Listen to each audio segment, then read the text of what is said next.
Welcome back, everybody, to the Cleveland Cavaliers MyLeague here on NBA2K21. As today we have the free agency episode of the series. Now, before we go into free agency itself, I want to talk a little bit about the future of this series because the PlayStation 5 has officially launched. I got my PS5 today, and as we go over the future of this series, I will have some NBA2K21 gameplay with the PlayStation 5 in the background. So I captured this gameplay earlier today, and it feels really smooth. I'm really excited to play 2K more for the next gen because it really feels good. However, unfortunately, you cannot carry MyLeague save files into next gen because MyLeague and MyGM are no longer in the game, and the new franchise mode is called MyNBA. The MyNBA mode looks really fun, and I am very excited to play it. However, I can't really carry this Cavaliers MyLeague save file into MyNBA. So what I was thinking was I'm going to try to simulate a season and try to mimic the rosters as much as I can. I'm going to make the draft class as accurate as I can. I'm going to make the rosters around the league as accurate as I can. It won't be perfect and it will take quite a bit of time. However, I'm really enjoying this series, but I also want to have a series on next gen. So there may not be a lot of Cavaliers episodes for the next week or two, but just know that I'm not neglecting the series. Rather, I'm just moving it over to next gen. It's going to take some time, but it is something I am willing to do. So this is the final episode that we will record on current gen, so enjoy it. We've had a lot of 2K's videos on the channel for the PS4, and I guess this is technically the last one. So last episode, we had the NBA draft. We drafted Cedric Garrett with the 8th pick. We moved up to the 15th pick and selected center Yusuf Diafafafobo. With the 30th pick, we selected shooting guard Romeo Laguancho. And with the 49th pick, which we also got in this trade to move up to pick 15, we selected forward Boris Wagenknecht. I know, a lot of very fun names, and all of these players, along with all of the other rookies in this year's draft class, will carry over to the PS5. I'm going to have to recreate them, and as I said earlier, that's going to take a lot of time, but it will be worth it in the end because I really want to see what this team can do, but I also want to move over to the PS5. So these guys are all going to make it to next gen. They may look a little bit different, and their ratings might be a tiny bit different as well, so just be prepared for that. But for the most part, I'm going to try to make it as similar as possible. So going into free agency, we have negative 23 million cap space. However, we do have a lot of players off the books who, once we renounce their rights, we're going to have a lot of money to spend. Andre Drummond is our first free agent. Drummond made the All-Star team this year, averaging around 15.5 points, 13.5 rebounds. He is going to ask for a lot of money, and I've been very conflicted on whether or not I want to pay him. Our other free agent is Jeremy Grant, who we acquired in a midseason trade with the Denver Nuggets.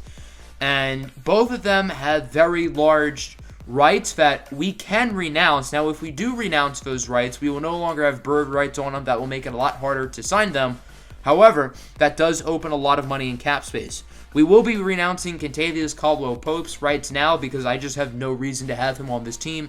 He was a throw-in in one of the trades last year, so I just really don't need him on the roster. So that clears up quite a bit of money. Now we're at around negative 10 million cap space, and you'll see that number go up and up for us. So here we are at the team and player options. We have 4 team options, and we're going to accept them all. Colin Sexton, Kevin Porter Jr., Darius Garland, and Cam Reddish. The game basically told me to decline Sexton's option, and I really have no clue why. Also, I have to control the Knicks and the Nuggets because the game declined RJ Barrett and Michael Porter Jr.'s team options. There's no way that would happen in real life, and I want to keep this realistic. I also kind of did that for free agency. You'll be able to tell. I may have added certain players to certain teams just to try to make things realistic, and we cannot have RJ Barrett and Michael Porter Jr.'s unrestricted free agents because, well, there's no realism in that. I think RJ Barrett and Michael Porter Jr. always having their team options declined was a bug in 2K20. Kind of weird that it is in 2K21, but oh well. So here's a look at the rest of the team and player options, whether they are accepted or declined. The 2021 free agency class has been a time that NBA executives have been planning for years. Headlined by Giannis Antetokounmpo, along with a bunch of other players, Kawhi Leonard and Paul George both have opt-outs. There are some other guys in here too. Victor Oladipo, Andre Drummond, obviously, a few talented restricted free agents. DeMar DeRozan is a free agent. So yeah, there are a lot of guys in here. We do not have any qualifying offers, and that will bring us to free agency itself. Now, there are some superstars in here. However, I don't think Giannis or Kawhi or Paul George are very interested in playing with the Cleveland Cavaliers, so we are not going to go after them because, well, that's not realistic, and I want to keep this series realistic. We are going to go after some talented free agents, however. As you can see, Giannis wants to sign with the Sacramento Kings. I'm sorry, Kings fans, that would never in a million years happen. So I may have made some tweaks in order for Giannis to not be a King. I'll show that a little bit later. So the first player we're going to talk about is Jeremy Grant. He only wants $8.75 million a year, which I think is a bargain for him. So we're going to offer 3 years, $29 million. Again, that is a bargain. I don't know why that's all he is asking for. That is absurd. So, I mean, sure, I'm not going to complain, but I think he would make a lot more than that in real life.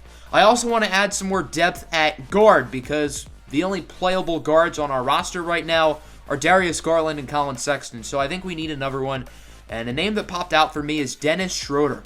Schroeder has been a really nice piece off of the Oklahoma City Thunder bench these past 2 seasons. He just won 6th Man of the Year, putting up 23.5 points per game along with 5.5 assists. I think he'd be a really good asset for us, whether he starts or comes off the bench. So we're going to offer a 2-year contract worth around $31 million, so that's about $15 million total. I also wanted to sign some undrafted rookies to potentially try out for the Summer League team. The first one I came across was Jacoby Bruce out of Illinois. I think he can be a good 3-and-D guy, solid scorer, A- perimeter defense. Me likey. He also has B+ potential and B+ athleticism. I'm a little bit surprised he went undrafted. So we're going to offer him a 4-year contract worth $14 million.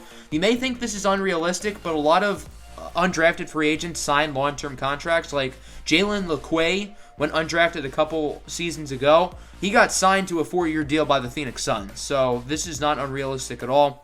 So all 3 players, Jeremy Grant, Dennis Schroeder, and Jacoby Bruce, accept their contracts. This does mean I will have to renounce for rights for Andre Drummond, and we will be doing that. This does not mean we will not sign Drummond, but this just means we will not sign him right now.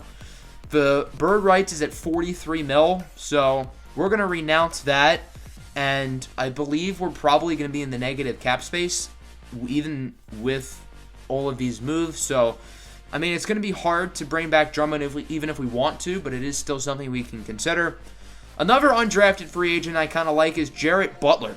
We talked about him in one of the earlier prospect profiles, and I'm really surprised he didn't get picked. I thought he would be a late first, early second round guy, but I guess his stock kind of slipped throughout the season. So we're going to offer him a 4-year deal worth around $10 million a year. Now, he would say he is going to decline the offer. I really don't know why. This is his only chance to sign somewhere, but I'm going to make sure we get him. I don't think anybody else is really going to offer him because 2K just does not really go after undrafted rookies. I don't really know why.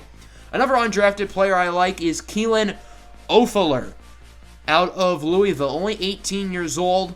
Solid scorer. He does not shoot the 3 well, but I think he can be a versatile forward and a guy who can try to compete for minutes. He's only asking for around $1 million a year. We're going to offer him a little bit more than that, but for 4 years. And he as well would decline, which I really don't understand, but you do you, 2K. Hopefully the dumb 2K logic does not carry over from the PS4 to the PS5, but I really wouldn't be surprised if it does because, well, this game is not necessarily the smartest. I also found Svi Mikhailuk in free agency. I think he could be a really nice spot-up shooter for us, and he can pair up with former Kansas teammates Frank Mason along with Udoka Azubuike. We're trying to bring the band back together. If you don't know, I'm a big Kansas basketball fan, so obviously I'm going to gravitate towards the Jayhawks. That's what I do. So it only let us offer Svi a 1-year deal worth around like a little bit over $2 million. I don't really know why, but he will accept along with obviously the other 3 players who originally accepted. Jarrett Butler and Keelan Ofuller have not decided to accept again. I really don't know why, so we're going to reoffer them. It looks like Butler will be accepting that deal. However, the same cannot be said for Ofuller. We're literally upping the offer from what he wants, and he is still saying no. I don't know if he wants a 1-year deal and doesn't want the 4 years. That still doesn't really make sense, though. I don't know why he wouldn't want the long-term deal, considering he did not get picked. Jarrett Butler would end up accepting the contract, though, and we now enter the actual free agency period. All of that was moratorium. Now this is free agency, where we can actually put the pen to paper and sign contracts. The first 5 players we've talked about have officially signed their deal, so they are all on the team. And the only player who we're currently going after who's not on the team is, well, Keelan Ofuller, who still does not want to sign with us. So let's talk about the Clippers real quick. They are currently in first place for Paul George and Kawhi Leonard.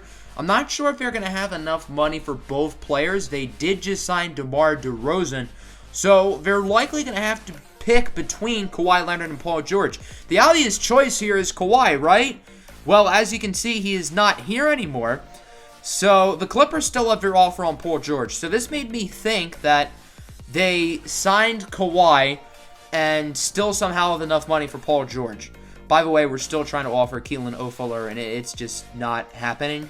I really don't know why. He's being weird about it, and he finally does accept it. He only wanted a 1-year deal, So, by the way, Paul George is no longer in here. Andre Drummond is actually the highest rated free agent. So this means all of the big fish, for the most part, have signed their contracts. There are plenty of good players left in here, and there are not a lot of teams who want Andre Drummond. Currently, the Oklahoma City Thunder are in first place, but it is fairly clear that nobody wants to offer him a long-term contract, which is obviously what Drummond has been wanting. So Giannis ends up signing with the Bucks. I may or may not have made that fix. I thought about moving him to the Heat, but the Bucks had the money for it. The Heat did not. Kawhi signed with the Spurs. I did not intend for this to be the case. This is not realistic at all. Kawhi would never go back to the Spurs after how their relationship ended up. So I have a little 3-team trade here that I think makes sense. So we're putting Kawhi back on the Clippers. We're having Paul George sign with the Rockets because Russ wants out. So we're going to have Russ get traded to the Spurs in exchange for Jakob Poeltl, Emmanuel Quickley, and 2 second-round picks. I know that does not look like a lot for Russell Westbrook, but here's the thing. Russ does not have any trade value. I think this is a good haul for Houston, if we're being honest. 2 young players and 2 draft picks. And I think the Spurs make sense for Russell Westbrook. They did just sign Victor Oladipo, so now that they can have those 2 guys in the backcourt. They do have other young players like DeJounte Murray and Derek White, but I guess they want to compete. Greg Popovich is no longer the guy running the show, so that means the Spurs are not always going to make the wisest decisions. So the Clippers keep Kawhi, the Rockets now have Paul George, and the Spurs get Russell Westbrook, and I think all of that is a lot more realistic than what we had otherwise. So Giannis signs a supermax with the Milwaukee Bucks. There are obviously teams that could go after him, like the Heat, like the Raptors, like the Warriors, but the Bucks have the most money for it, and I think they just make the most sense right now. And they may make other trades in this offseason. Rudy Gobert signs a supermax with the Utah Jazz. I did not see this one coming, but they bring him back along with Donovan Mitchell. Other restricted guys like Jason Tatum, Bam Adebayo, De'Aaron Fox, they return to their former teams. DeMar DeRozan returns home to Southern California. He signs with the Clippers. So they essentially replace Paul George, who technically signed with the Rockets, with DeMar DeRozan. Kyle Lowry signs with the Dallas Mavericks. I think that one actually makes a ton of sense. A big 3 of Lowry, Luka, and Kristaps could be really fun. Serge Ibaka to the Bulls, Danilo Gallinari to the Pelicans. Victor Oladipo, as I said, signed with the Spurs. Now, when I carry these rosters into the next gen, not all of these free agent signings are going to be perfectly accurate. All of the big guys I'm going to make sure are correct. So Paul George will end up in Houston. DeMar will end up with the Clippers. Russ will be a Spur. You get the point there. But like some of the smaller signings may not be exact because, well, I mean, this is a lot of stuff I'm carrying over. So if I miss some of the smaller moves, well, it is what it is. So on to player progression. This is one of the more fun periods of the offseason because we get to see our young guys improve. Colin Sexton goes up 2. Kevin Porter Jr. goes up 4. He's a 79 now. Obi Toppin only goes up 1. His shooting went up dramatically. His 3-point went from a C+ to an A-. However, a lot of his other stats went down, which is very odd, but okay. Cam Reddish goes up 4. That's a big one. The rookies, unfortunately, cannot progress, so they didn't. Jeremy Grant was left pretty much the same. Same with Cedi Osman. Udoka Azubuike went up a lot, mainly because he was in the G League for most of the year. I'm not entirely sure if the G League progression is going to be similar on the PS5. I know you can play G League games, which we will take advantage of in this series. So you will get to see the G League squad next year. And I was actually planning on doing G League stuff for this series anyway next year, before I realized the PlayStation 5 was coming out this week. But now that the PS5 is here, that makes G League stuff a lot easier. So that will pretty much end the episode. I know it was rather chaotic, and this will be the final episode of the series on the PlayStation 4. As I said, it will take some time to move it over to the PS5, so Cavs episodes might be a little bit scarce these next couple of weeks, but as I said, I'm not neglecting the series. It's for the betterment of the series. Nonetheless, I hope you guys enjoyed. Make sure to hit the like button, and plenty of PS5 content coming soon. Deuces.